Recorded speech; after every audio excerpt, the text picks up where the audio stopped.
Senator Coons. Thank you, Mr. Chairman. Thank you to all the nominees, your families, your willingness to serve our nation.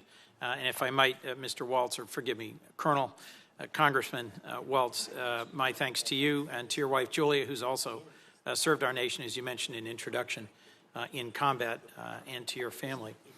I want to get to the larger questions of the UN and the UN mission, but in your role in the Army, in the House, as National Security Advisor, you have long handled classified and highly sensitive information. We both know Signal is not an appropriate, secure means of communicating highly sensitive information, and yet on March 24th, the Atlantic magazine published a series of Signal messages, including sensitive information about a U.S. military operation against the Houthis in Yemen, involving you and several other Trump officials.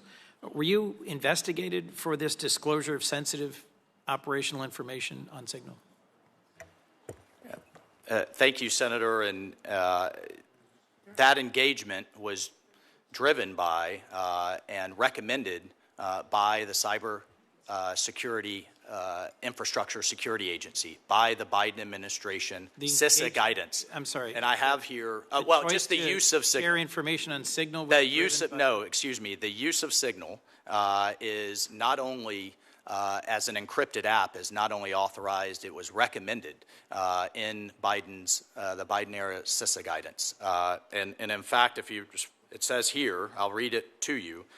Use only end-to-end encrypted communications. Adopt a free messaging application to secure communications that guarantees end-to-end encryption, particularly if you are a highly targeted individual, such as Signal or similar apps.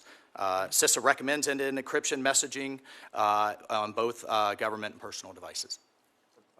For sensitive military information. Of course, Senator. There was no classified information exchange. For sensitive military this, you were sharing details about an upcoming airstrike and the time of launch and the potential targets. I mean, this was demonstrably sensitive information.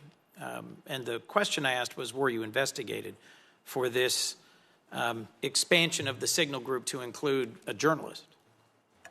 The White House conducted an investigation, and my understanding is the Department of Defense is still conducting an investigation. Was any disciplinary action taken? From the White House investigation, Senator? Yes. No, the use of Signal was not only authorized, it's still authorized and highly recommended. Would you recommend the use of Signal for classified information to be shared between folks who have access to? Again, we followed the recommendation, almost the demand, to use end-to-end encryption, but there was no classified information shared. Did you speak to Secretary Hegseth about his decision to share detailed information on the specifics of an imminent military strike? What we spoke about, Senator, was a highly successful mission that did something that the Biden administration did not do, was actually target the Houthi leadership. We subsequently saw a ceasefire, an increase in shipping, and a drop in attacks on our ships. Well, look, here's what I hear on this exchange, and I want to get to the UN point. At the time, you took responsibility for having added a journalist inadvertently to a Signal chat. But it doesn't seem to me that the administration's taken any action to make sure this doesn't happen again. There's been no consequences, and yet the president continues to denounce those who leak information. We both know Signal is not a secure way to convey classified information.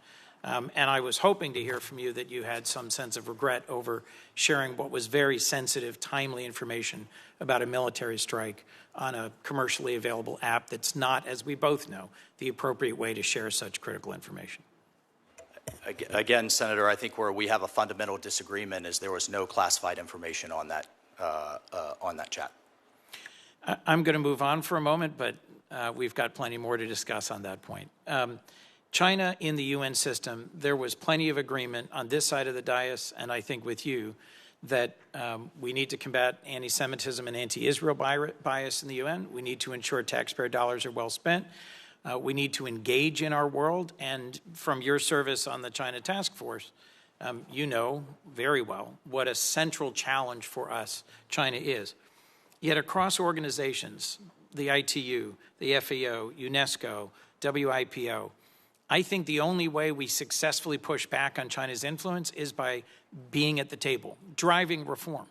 When President Trump withdrew from the World Health Organization, the Chinese sent their largest delegation ever to the next meeting. They've contributed $500 million. They're now the biggest contributor.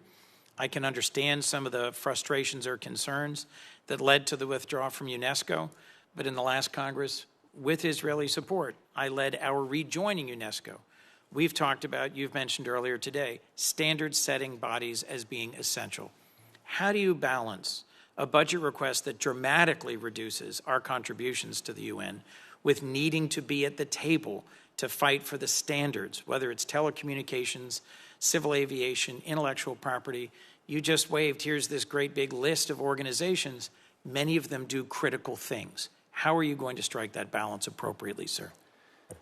Thank you, Senator, and it was good to discuss this with you. I will point out in the President's budget request there is funding for IAEA, for the International Civil Aviation Organization, for the Organization Prohibition of Chemical Weapons, for the ITU, for the IMO and Maritime, and so I look forward to working with you and working with this committee on how we make those decisions of where we engage and then how we engage. But I think we're in violent agreement that we have to block and tackle Chinese influence. Would you pledge to not support just unilateral withdrawal from these organizations? I will certainly support and follow the Secretary and the President's guidance as we weigh that engagement through these reviews. Thank you. Thanks.